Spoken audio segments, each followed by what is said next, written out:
ہموار کریں گے، رکاوٹوں کو دور کریں گے، اور اگر ہم صرف اس میدان سے جڑنے کے بعد اللہ رب العالمین کا احسان نہ مان کر بلکہ اپنے دل و دماغ پر مطمئن ہو کر اور شیطانی راستے پر چل کر شریعت کے راستے سے ہٹ کر بے پردگی کا راستہ اختیار کرتے غیر اخلاقانہ رویہ اختیار کرتے ہم زندگی گزاریں گے اور پھر علم حاصل کرنے کی کوشش کریں گے، تو پھر اللہ کا وعدہ ہے وَلَئِن كَفَرْتُمْ إِنَّ عَذَابِي لَشَدِيدٌ کہ اگر ناشکری کرو گے تو اللہ تبارک و تعالیٰ کا عذاب بڑا سخت ہے اور تم اپنے عذاب کے اندر پکڑ لو۔ اور مفسرین لکھتے ہیں قرآن کریم کی تفاسیر میں کہ اگر انسان اللہ کی جانب سے دی ہوئی نعمتوں کی، اللہ کی جانب سے حاصل کیے ہوئے ایوارڈ انعامات کی ناشکری کرتا ہے تو صرف اللہ تبارک و تعالیٰ اس کو عذاب کے اندر گرفتار نہیں فرماتے، بلکہ دنیا میں اس کو عذاب پہلا ہی ملتا ہے تو اس سے اس نعمت کو چھین لیا جاتا ہے، اس سے اس نعمت کو سلب کر لیا جاتا ہے اور راستوں کو بالکل موقوف بند کر دیا جاتا ہے۔ اس لیے ہمیں اللہ کا ہر وقت شکر گزار کرنا ہے، اپنے آپ کو بھی بڑوں کو بھی، اور بڑوں کو چاہیے کہ وہ صبح کو شام کو گھنٹہ 2 گھنٹہ وقتاً فوقتاً لمحہ بلمحہ اپنے چھوٹوں کو بھی اس بات کی ترغیب دیں کہ وہ اٹھتے بیٹھتے بولتے چالتے کھاتے پیتے ہر وقت الحمدللہ سبحان اللہ اور اللہ اکبر جیسے کلمات اپنی زبان پر جاری رکھیں تاکہ اللہ کا شکر ادا ہوتا رہے۔ ایک بات جو آج کل اسکول اور کالجز میں دیکھنے کو ملتی ہے، چھوٹے چھوٹے بچوں میں بھی اور بڑی بڑی بچوں میں بھی وہ ہے بے راہ روی۔ اسلامی شریعت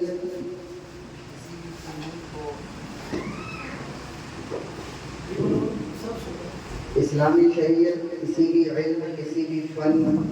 اور کسی بھی فیلڈ سے جوڑنے کو کبھی منع نہیں کرتی ہے، چاہے فلم ہو، اسکول کا ہو، کالجز کا ہو،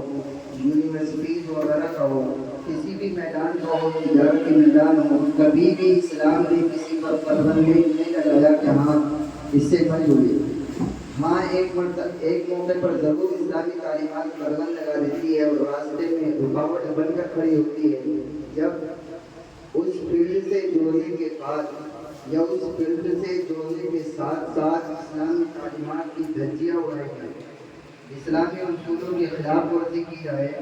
تو پھر اسلام اس تعلیم کو حاصل کرنے کے لیے، اس تعلیم سے اور اس میدان سے جڑنے کے لیے بالکل منع کرتا ہے، بلکہ پھر اسلام کا موجودہ نظروں کے سامنے آتا ہے۔ پھر علماء لکھتے ہیں کہ ایسی تعلیم سے، ایسے میدان سے، ایسے فن سے آدمی کی جہالت کے اندر ہے کہ جس فن سے، جس میدان سے، جس فیلڈ سے جڑنے کے بعد آدمی کے اندر بےراہی، معاصی اور گناہوں کا اختیار کرنے کی اس کے اندر صلاحیت پیدا ہو جائے، گناہوں کے راستے پر چلنا شروع کر دے اور شیطان کی اتباع کرنا شروع کر دے، تو پھر ایسے علم سے اور ایسے فیلڈ سے جڑنے سے بہتر ہے کہ آدمی اپنے گھر کے اندر بیٹھا رہے اور جہالت کی زندگی گزار لے اچھا ہے۔ اس لیے ہمیں یہ چاہیے کہ جس طرح شریعت ہمارے بڑوں کو پردے کا احکام سناتی ہے، پردے کا حکم دیتی ہے، اسی طرح ہمارے بڑوں کو چاہیے کہ ہم اپنے چھوٹے جو ابھی شریعت کے اصولوں کے تو پابند نہیں ہیں، شریعت کی تعلیمات کے تو پابند نہیں ہیں، شریعت کے احکام تو ان پر لاگو نہیں ہوتے، لیکن ان کو بطور ترغیب جو اسکول کے ٹیچرز ہوتے ہیں، اسکول میں پڑھانے والے معلمات ہوتے ہیں، اسکول میں پڑھانے والے معلم ہوتے ہیں، ان کو چاہیے کہ وہ اپنے چھوٹوں کو اسلامی لباس یعنی اسکول کی ڈریس ہوتی ہے اس کو اس طرح سے بنائیں کہ جس کے اندر چھوٹے چھوٹے بچوں کا بھی سطر پوشی رہے، سطر چھپا رہے،